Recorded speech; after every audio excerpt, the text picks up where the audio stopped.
From the panel's hosts then to our group chats now, we'll give you perspectives from an insider's position standing behind the podium.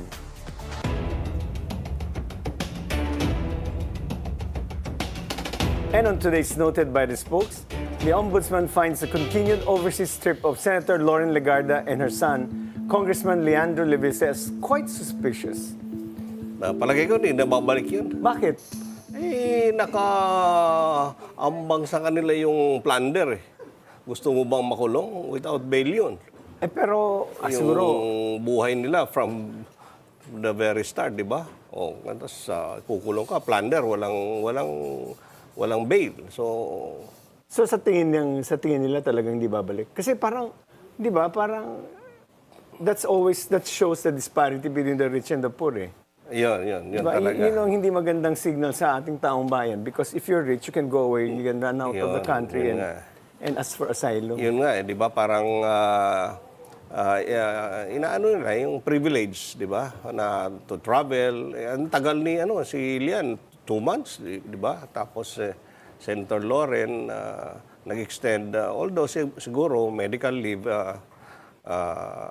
tama naman siguro yun, pero titingnan natin kung ma-justify niya yung long stay niya sa sa ibang bansa. Pero ang tingin ko, hindi na babalik dito yun unless... Malakas ang mo. Kasi yung ombudsman, hindi yan magsasabi ng ganun kung wala silang pinanggagalingan eh.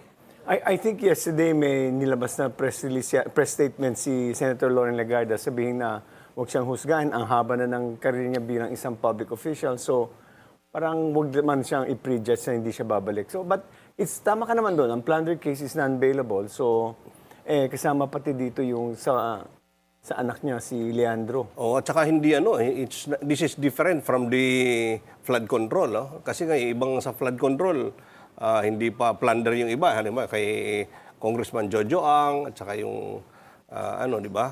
Mga available pa yung cases sa kanila. Ito, ibang kaso ito dahil ghost electricity, plunder talagang tinitingnan ni Ombudsman Boying dito dahil nga, yun nga, dapat magpo-produce sila ng ng solar nationwide. Kinuha nila yung kontrata, hindi naman nag-deliver, nagkakanda loko-loko tayo. Ang mahal ng kuryente, kulang pa. Hindi pa kaya na-prejudge naman kaagad ng ombudsman yun? Dahil, look, like I said, she's a long-standing senator. Tapos, ang tinitingnan nila ngayon yata yung mga extension sa mga ng leaves niya. So, that's what they're looking at.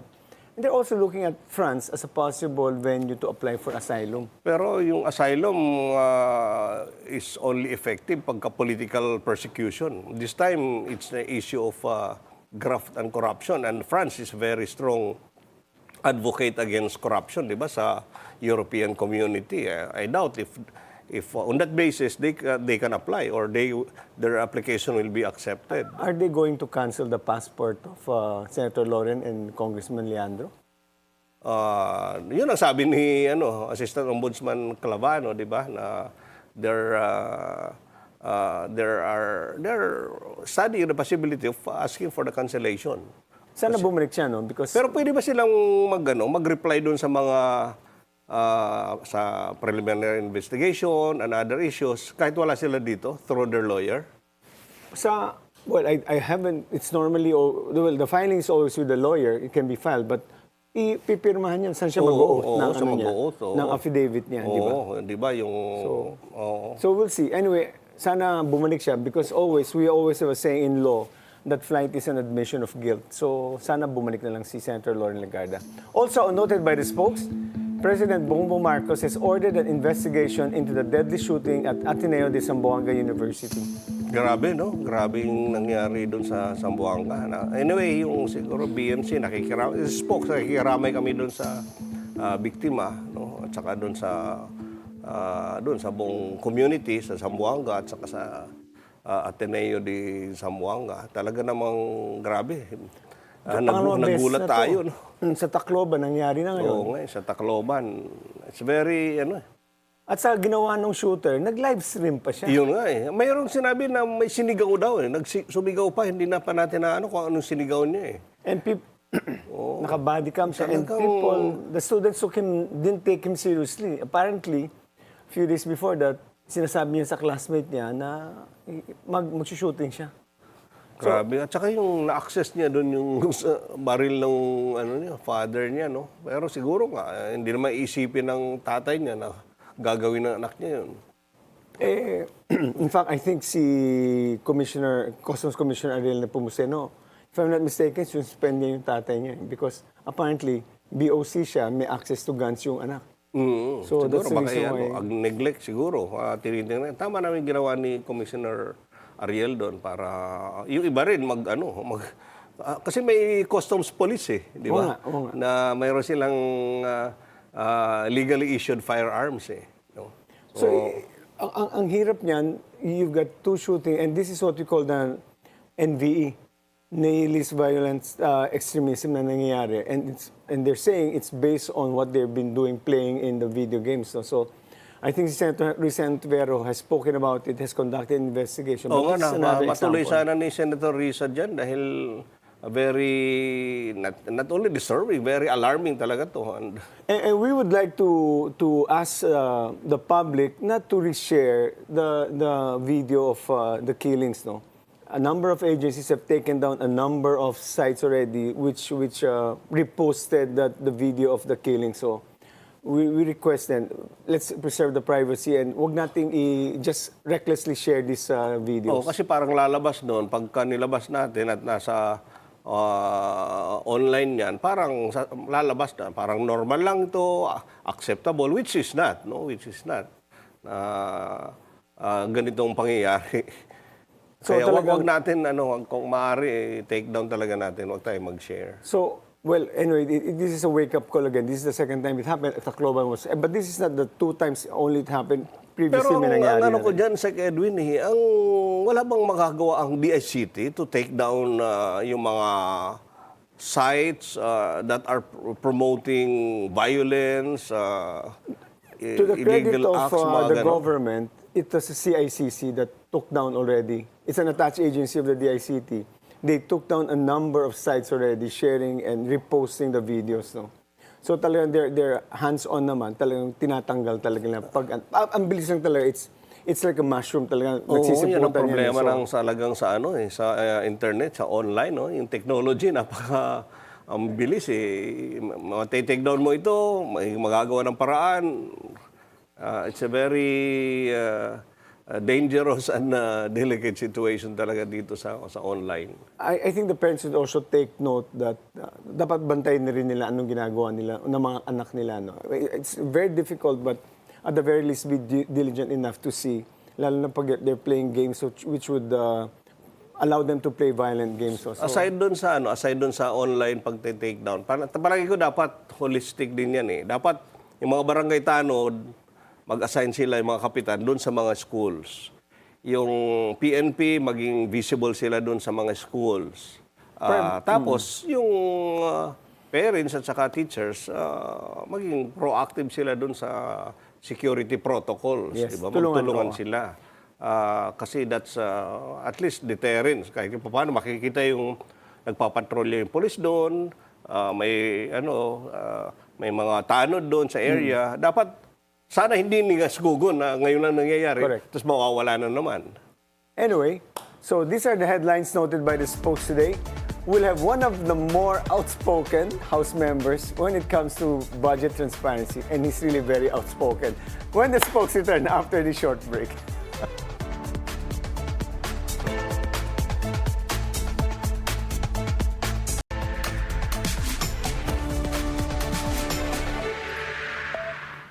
And joining us, our discussion this morning, by the way, the spokes is back. Joining our discussion this morning is one of the more outspoken voices in Congress on budget transparency, flood control, and government accountability. House Representative of the Lone District of Navotas, Toby Tiangco. Hi, Sec. Edwin. Kumusta? Welcome, My partner. friend. Ito, kaklase ko rin to Classmate sa ko to Congress. Classmate. Hindi lang sa budget maingay ito. other issues, basta tingin niya, inaapi yung taong bayan, tumatayo talaga to. Classmate kami kasi hindi sumusurrender to. doon sa Congress, basta't pumasok kayo ng sabay, yun ang classmate mo. Sabay kami pumasok doon. I watched the other night na sa House, you had a debate or rather a discussion on the plenary with Congresswoman Sonsing. What was the issue there? Because I understand you were talking about the House budget. Can you share to us? So No, it was no plenary, hindi plenary. Hindi plenary yun. level pa lang, but it was... Ginawa lang yun doon sa plenary hall plenary. kasi madami. Okay. Yung traditionally, yung DBCC, yung first hearing kung saan sinasabing economic projections, tsaka magkano yung total budget, talagang ginagawa sa plenary. DBCC yun? Yun. Okay. So yun yung first lagi. That's how the budget starts, di ba? So nahandun NEDA, ang nahandun NEDA, DOF. DBM, tsaka DOF. Kasi Right. sila magsisimula. Right. Ano muna yung budget projection, ano yung tingin natin makukolekta, ano yung gagastusin. So unang-una yun. Okay. So as early as then, rinaise ko na yung issue kasi na-notice ko yung 2025 and 2026 budget ng House mismo, Right. sobrang laki ang dinadagdag. Let's go to 2025. Ano yung budget ng 16 2025? billion plus ang net. Okay. Ang net. Okay. Nag- Submitted by DBM. DBM. DBM. NEP, yan po ang ibig Ang sabihin nun. naging total later on is 35. Okay. So ibig sabihin, mas malaki pa yung dinagdag doon sa BICAM kesa doon sa original budget. No? And sa 2026 budget? 16 tapos dinagdagan ng 10. So, naging 26. 20. Okay, yung eksaktong amount, 2025 was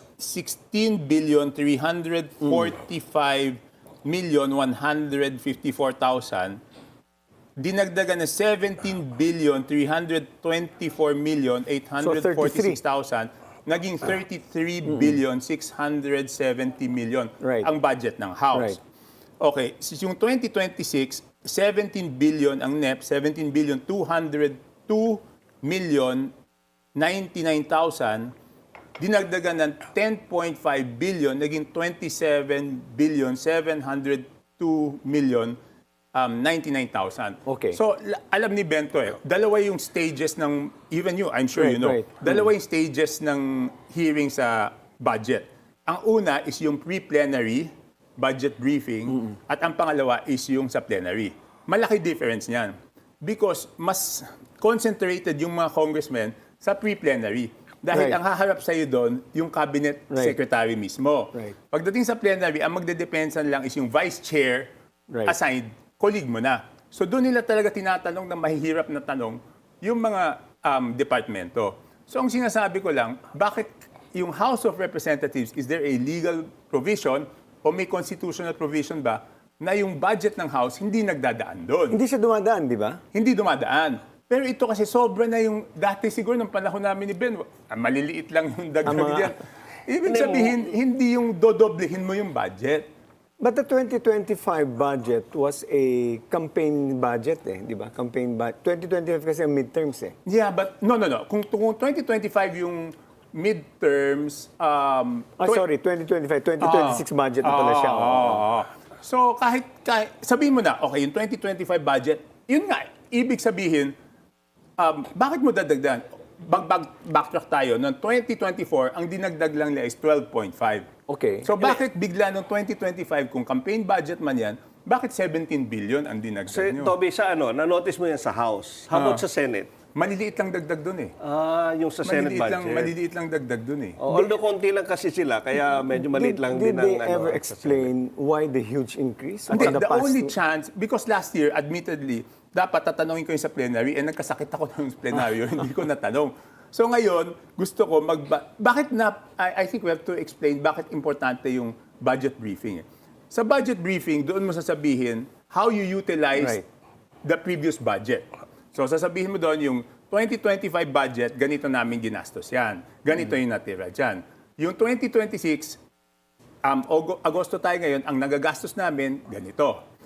Ang 2027, ang programa natin is ganito, kaya kailangan natin ng ganitong So pondo. essentially, you're not... So, pag Sorry. dinala mo sa plenary kaagad, wala na explanation na Right. gano'n. Ang makikita lang ng congressman is yung proposal sa NEP. Paano ka magtatanong dun? So essentially, you're asking for a procedure which has never been done before. Never. Okay. Pero, it is applicable even to the Office of the President, even to the Supreme Court. Lahat yan dumadaan sa Correct. pre-plenary. So, ang sagot nga nila is dati hindi naman ginagawa. Correct. Eh yung small committee, kung hindi ako nakipaglaban doon, nung una ayaw nilang tanggalin yung small committee, di ba? So later on, kakapilit natin na hindi na pwedeng small committee, pinalitan na nila ng budget amendment subcommittee, di ba? So we Okay. just have to insist na dapat transparent ito. Kasi bakit may double standard?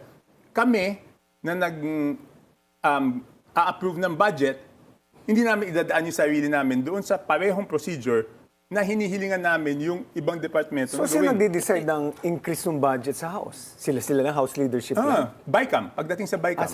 BICAM na BICAM pinapalitan. to pinapasok eh. Para sa kung Toby, si Edwin, yung pre-plenary kasi, somehow parang may pagka-informal yan eh. Oo. Kasi parang upo tayo dyan. Ano bang nangyari sa budget mo? Ba't humihingi ka nito? Yes. Eh, ito, hindi po mga nagagastos, mga ganito, ganyan. Etc. Ganon. Pero walang ganun sa parang House budget. committee level pa rin yan. Committee level. Pero may pagka-informal. Yun nga yung sinasabi ni Kong Toby na nahihimay. Kasi parang one-on-one, secretary. Anong ganon. Parang ganon ang ano yan. Pero it is never Kasi been done. time-consuming yan pag doon ka na sa plenary at saka sa committee level It has never been done. Obviously, they were surprised at your request. But in terms of accountability, it is right to demand, be transparent, anong plano niyong gawin, di ba? Yeah, in the same manner, di ba? In the same manner that dati, hindi naman live stream yung BICAM, di ba? So, dinemand natin na dapat live stream. Di ba dati, hindi live stream yan? Right. Okay, so ginawang live stream. Yung small committee, sabi natin, dapat tanggalin nyo na yung small committee. Dapat plenaryo ang mag-a-approve ng amendments. Noong una, ayaw nila. Ginawa nila. So, ganun din dito. Kasi kung gusto natin ng transparency, bakit natin tinatago to? There were two issues during that day. Number one yon. Number two, sinasabi ko, ito request ko noong nag-third reading pa lang kami ng budget ng 2026 last year. Gumawa ng gawing simple yung pagtingin ng mga residente doon sa budget ng kanilang distrito. Right. So, sabi ko dapat i-publish yung budget per district Correct. at per party list. Eh, last year ko pa hiningi, ayaw nila. Ang sagot nila, nandun naman yan sa NEP. Eh, sabi ko, yung NEP ng DPWH is 772 pages. So, yung gusto nyo, yung residente ng Navotas, para lang hanapin niya yung proyektong gagawin sa Navotas, babasahin niya yung 772 pages na yung font. Hindi ko alam kung anong font ba yung sa budget. Pero pwede bang, di ba, normally, pinare-research na natin yan. Nagkakagilap kami yan, si Edwin, kung saan mga departments, isa namin yan point, eh. Right so now, ngayon, pag nakukuha namin, yun, ito yung I just wanna lumalabas. ask- Ben, alam natin yung sa atin. Oo. Ang sinasabi ko, para maging fair sa lahat, kasi tanggap naman natin lahat na hindi equal. Yes. But it has to be equitable. Di ba? Hindi pantay, pero dapat patas ang budget. But Toby, there's a technological solution right now because may soft copy ba yung budget? Meron. Soft copy and you can do an AI of that. You can let AI determine. Let's say you're asking, show me the per district project. Ilalatag ng AI yan. Hindi, tama yun, Sec Edwin. Kaya, but officially, it has to come from them, di ba? Bakit ako yung gagawa? Hinihingi ko. Correct. Kasi sinasabi nila, hindi, mahirap eh. Actually, in 2025, meron ako eh. Galing sa DPWH. So, ang point ko, meron ng DPWH, bakit ayaw niyong ilabas? Kayo ang mag-publish doon sa website ng Kongreso, di ba? Mahirap naman ako maglalabas nung listahan ko, di ba? Ayoko naman ng ganun na akong Those are maglalabas. part of the transparency measures, which Yes. dapat, I think the civil society would welcome a per district breakdown of the, for instance, DPWH. Because I remember we guested you before. Ang sinasabi mo, yung mga project, ang laki ng mga commission, ang daming porsyento. Hindi. Okay, ganito. Buti na bring up mo yan. It is a preventive measure eh. Correct. Kasi doon sa 2025 budget, na sinasabi na pinakamasamang budget, may distrito doon na tig 20 billion ang total budget nila. Right. Ang regular niyan, pag dinivide mo the total budget of DPWH divided by the number of districts, it's Right. about 2 billion. Ang per district.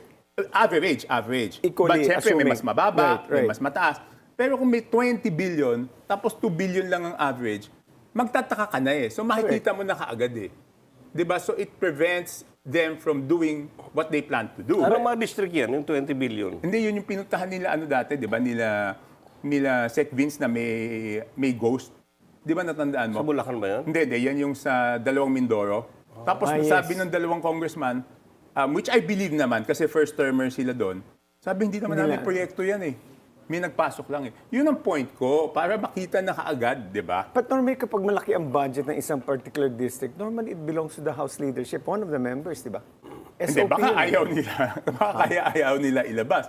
Kasi magkakatanungan, bakit ang laki ng budget mo? Sasabihin ng distrito, hindi naman akin yan. Hindi ko And the way they do it is para hindi nga makakitang obvious na medyo malaki nga. They pass it on to other districts like in Mindoro. Hindi nila alam pala, nilagyan sila Yun ng na nga, budget. that is the main reason, Sec Edwin, na gusto ko ilabas para makita yung bakit ang taas dito, di ba? Correct. Wasn't that one of the measures that are being proposed by civil society also?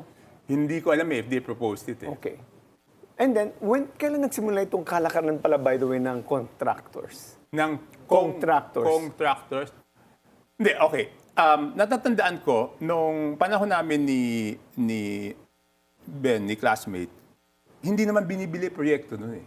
Talagang, pupunta ka speaker. Baka naman, Toby, for the Madagdagan. benefit of the public, which we don't know the kalakaran, what was the previous practice and what is the current practice which people are finding to be too abusive? hindi. Di ba nung dati, lahat naman ng congressman gusto mas maraming proyekto sa distrito mo. Right. So, hihingi ka sa speaker, bibigyan ka konti, pero konti-konti lang nun. Mabigyan ka ng 20 million nun, 10 million. Sobrang saya ka Sobrang naman. saya na namin. Anong year yan? Ako nga, sinabi ko nga Anong yung year yan? previous show natin na sabi ko, kabats ko si, sumalangit na nga, si Yusek Cabral, kabats ko, kaibigan, kasama ko sa student council. sa student council, hindi siya makahingi ng... Hindi ba ako nakahingi ng additional sa kanya eh.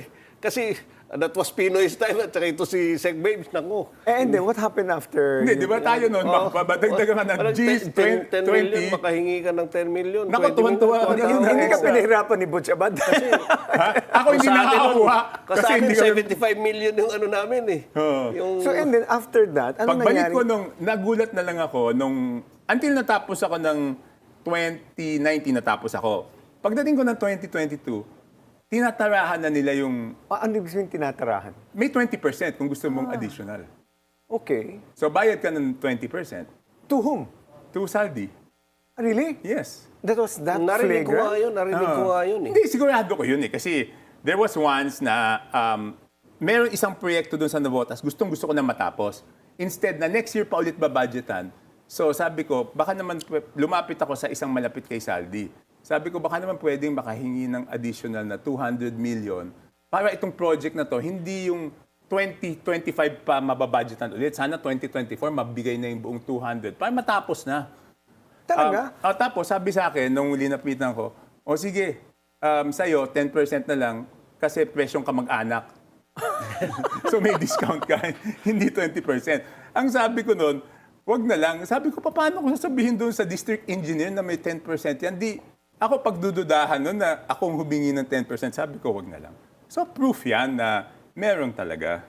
So talagang, but it's possible also, but you went back to Congress 2022 lang. 2022, kasi 2019, termed out ako. So 2019 to 2022, nag-mayor ako noon. So is it possible also that practice has been there even before bumalik ka?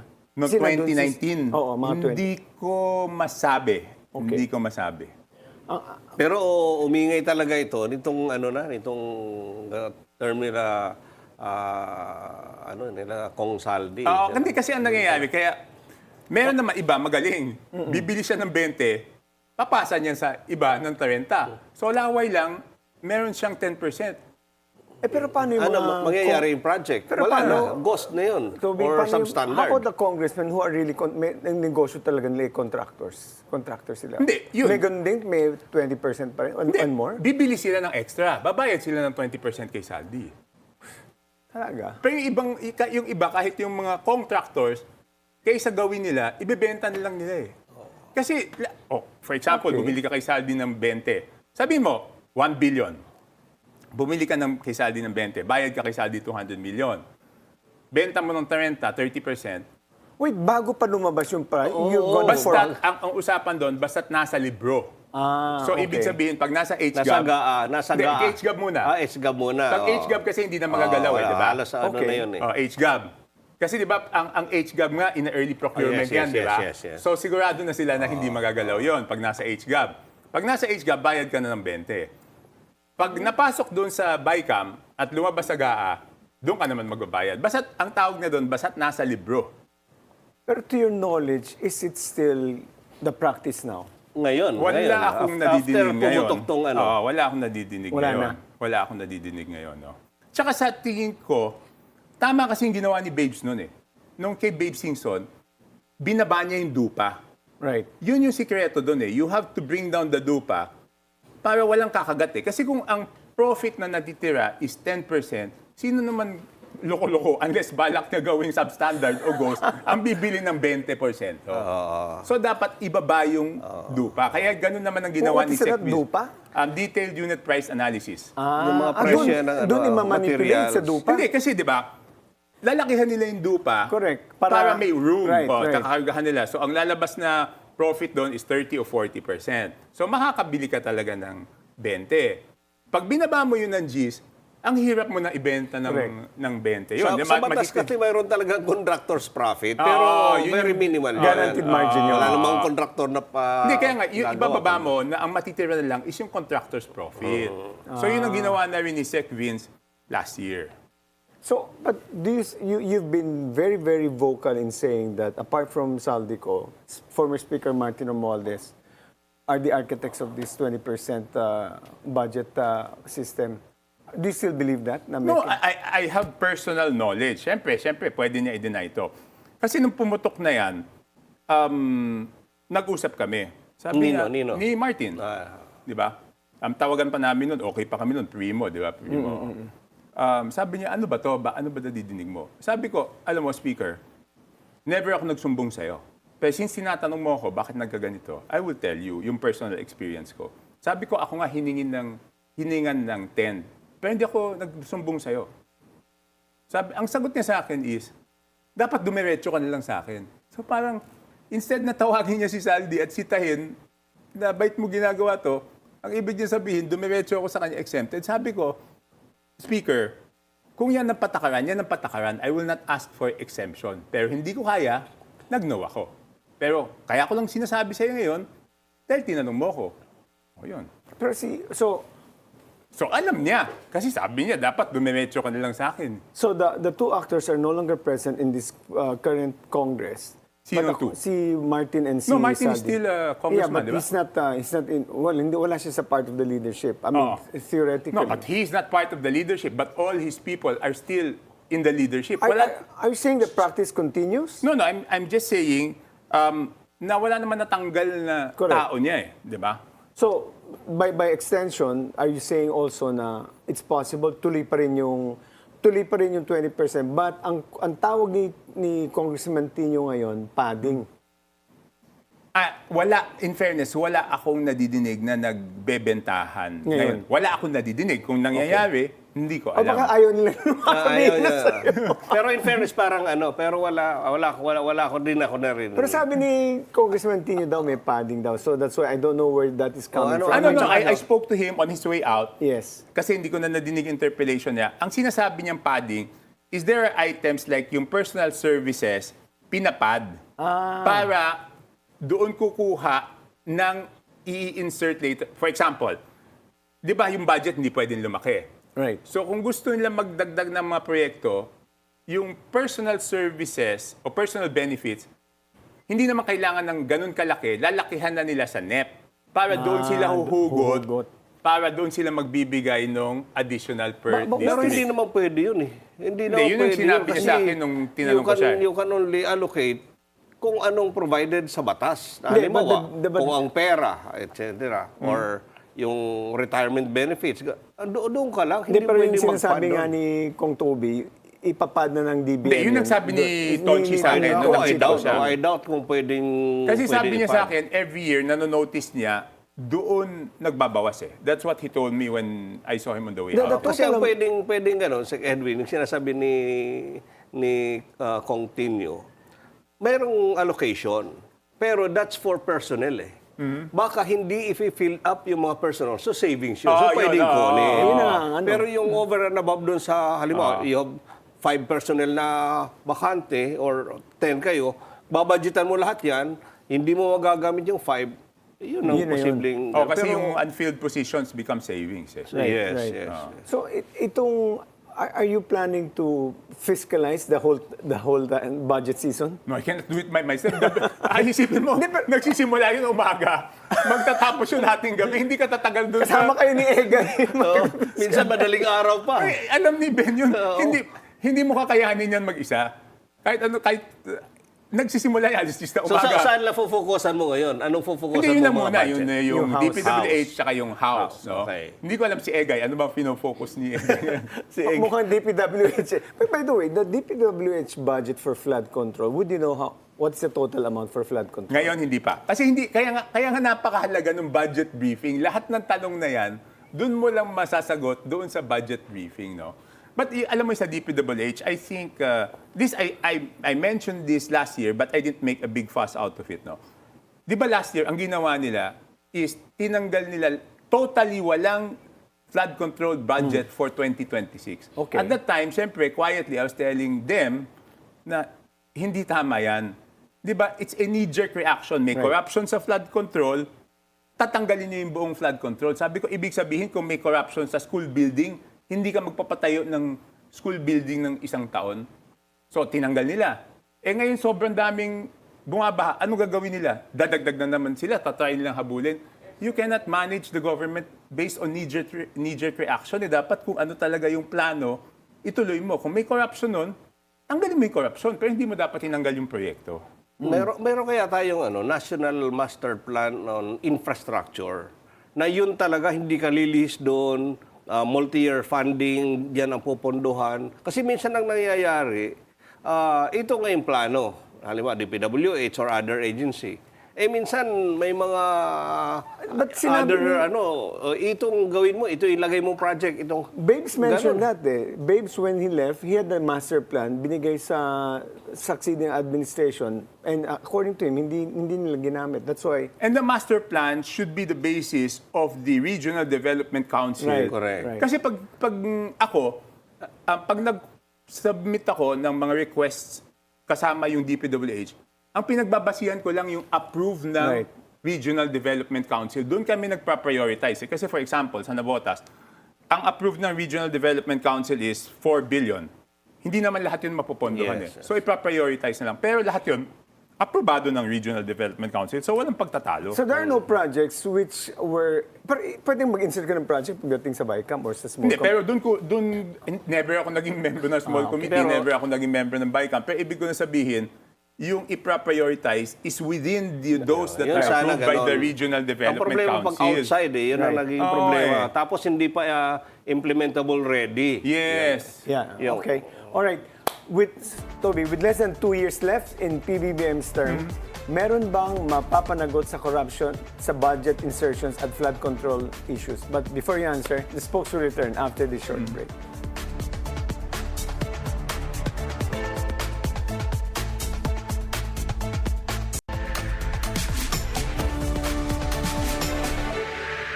And the spokes is back, still with Congressman Toby Tiangco. But before we go to our hanging questions, let's acknowledge first the comments and questions from our live viewers. Comment from AJMP, dapat sa mga national positions sa public hospital magpagamot at walang VIP treatment para maranasan nila gaano kahirap pumila. Tama naman yun. Oo. And comment from Bong Sanchez, dati wala kami pakialam sa budget ng Pilipinas pero ngayon, binabasa at binubusisi na namin. Tama yun. Tama At least yun. naging more conscious. Comment from Sunshine Road. May proposed bill si SP Win Gatchalian called Mind Act. Question. Yan, are you familiar with the Mind Act? No, what's that? Meron yan mahaba yun So, Master Plan for for Infrastructure daw yun. Okay. Question from Navi Britannia. Bakit si Marcoleta may bail hearing po? Meron ba? Ano, Nag-file yan. Hindi kasi, Siya ng di ba kasi, pag Nag-file siya ng nag-motion petition. for bail, magkakaroon ng Ng hearing. Pero it doesn't mean na mag-grant yung... Just to be clear, pag mga non-bailable, the right to bail is not a matter of right. It's you have to ask kasi Yes. pag non-bailable yan. So tama lang naman gawin yan. From Joe First Sparkle, tama ka naman, Kong Toby, pero bakit ngayon ka lang nagsalita? Sagutin mo muna yun. No, alam ni Ben, hindi ngayon lang. Magkasama kami ever since 2010. Nag-walk out pa nga ito. Oo, alam ni Ben yun, hindi po ngayon lang. Kung magkasama po kami since 2010, alam diyang hindi lang po ako yung nagsalita. Ever since 2010 po. In fairness po kay Kong Toby, nung panahon namin sa 2010, siya opposition, talagang masigasig sa Yo, opposition. alam po nila yun, so hindi lang po ngayon yan. So, Kaya balik galit tayo- nga sa akin si Butch eh. Balik tayo sa our hanging question. Meron ba bang mapapanagot sa remainder ng term ni PBBM? Especially nung sa SONA, sinabi nga rin niya na yung charges will be filed against sinabi lang niya, without mentioning the name. Hindi, that's the problem. That's the problem. So what do you think? Is Number it doable? number one, no? Ang pinaka-importante kasi is yung biggest fish, no? Na Right. si former Speaker Martin Romualdez, no? It doesn't matter kung ilan yung DPWH na engineer mapakulong niya, contractor na mapakulong niya, kung hindi niya mapakulong si former Speaker Martin Romualdez at iniintay pa yung desisyon ng France doon sa political asylum ni Saldico, no? Right. So, yun ang napakahalaga eh. Kasi otherwise, kung hindi ma-file ng plunder si former Speaker Martin Romualdez, ano isipin ng tao? Ang isipin ng tao is, baka naman may hawak siya laban sa inyo because of what he said na I will not go down alone, Right. tsaka marami siyang alam, no? Pero don't you think that the fact that he stated that in the SONA shows that he is going to do that except pinabayaan niya sa ombudsman? Or do you think it was a token statement or there is really a push to that effect? Okay. Ang problema ko lang dun sa statement niya is, sabi niya kasi masakit man eh. Masakit man, something eh. Eh di ba pag ini-injectionan tayo sa ospital, sinabi mo, ay masakit. Anong gusto mong gawin ng doktor? Alam mo gusto mo diinan. Siyempre, ang in-expect mo, tanggalin yung karayom o dahan-dahanin. So, yun ba ang ibig sabihin nung masakit, no? So, para sa akin, and dapat lang, ang ginawa sa SONA ng mga speechwriters niya is, sinabi na dapat whole of government approach ito. Kung ano pa yung nalalaman ng ibang mga ahensya, tulungan yung ombudsman sa investigasyon. Ang nangyayari kasi dun sa case ni former Speaker Martin Romualdez, parang the ombudsman is by itself na maghanap ng mga ebidensya. If we compare it doon sa mga nasa oposisyon naman, bakit pag nasa oposisyon, hindi lang ombudsman gumagalaw, buong gobyerno naghahanap ng ebidensya laban doon sa mga kalaban sa politika. So dapat hindi double standard. Accountability should be for all eh. Pero alam ko, kung Toby, di ba? May whole departure order, tapos may freeze order na kay mga properties and bank accounts ni Speaker Martin. So, hindi lang naman siguro... Yung ombudsman talagang porsigido. Pero kung i-compare natin dun sa mga nakulong na hindi kakampi ng gobyerno, makikita mo, hindi lang naman ombudsman ang gumagalaw doon, di ba? Madaming ahensya. So ito, sana naman sabihan niya ibang ahensya na tulungan niyo naman yung ombudsman kung ano pa yung alam yung... But at the very least, hindi siya makaalis ng bansa. Kasi may case na yata siya sa Sandigan Bayan, di ba? That's why... I think it's the... Hindi ko sure kung ano yung... departure order. Or departure order.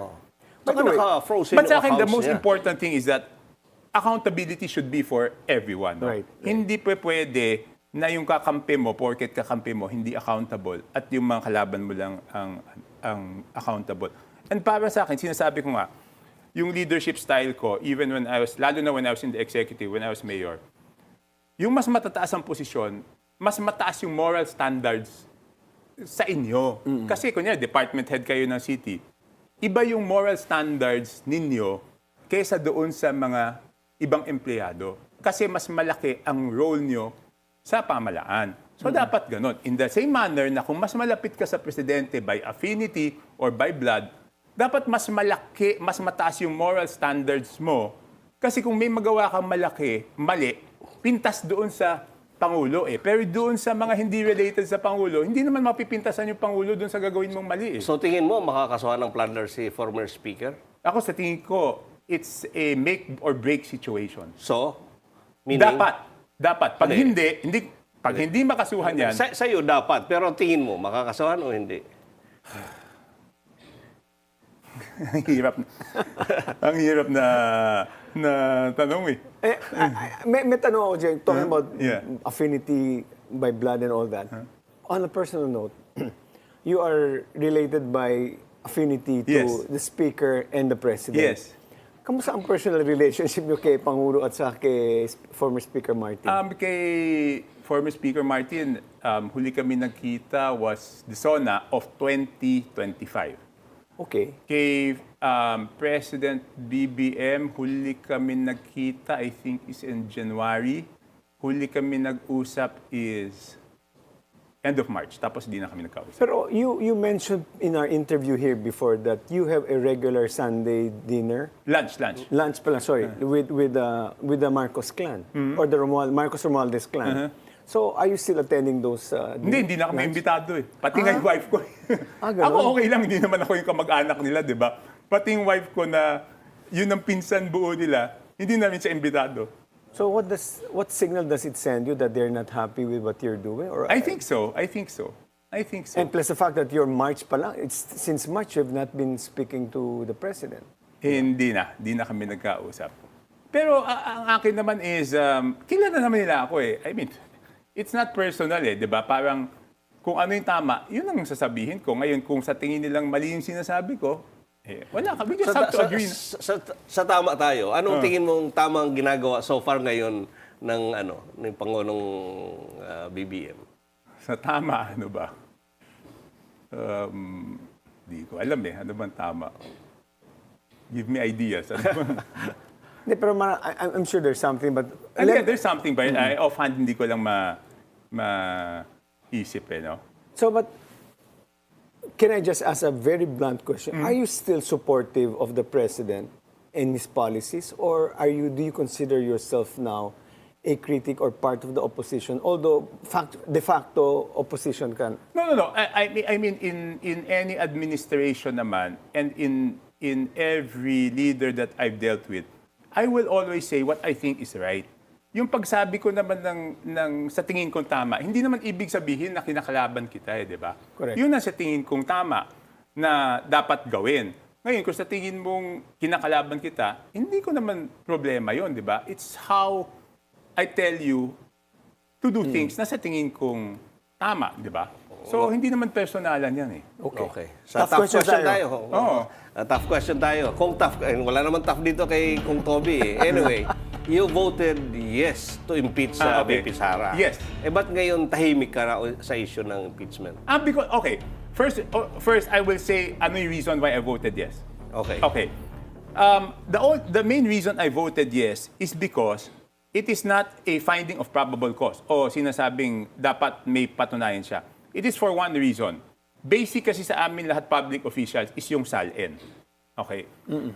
Hindi ko lang matanggap na hindi nila pinaliwanag kung bakit for 3 consecutive years yung cash nakasama doon sa others. Right. Kasi nag-file tayo ng SALN lahat, nagdaan tayo sa gobyerno. Maliwanag yung civil service rules and regulations, real properties, cash on hand as of December 31 of the previous years, tapos all others.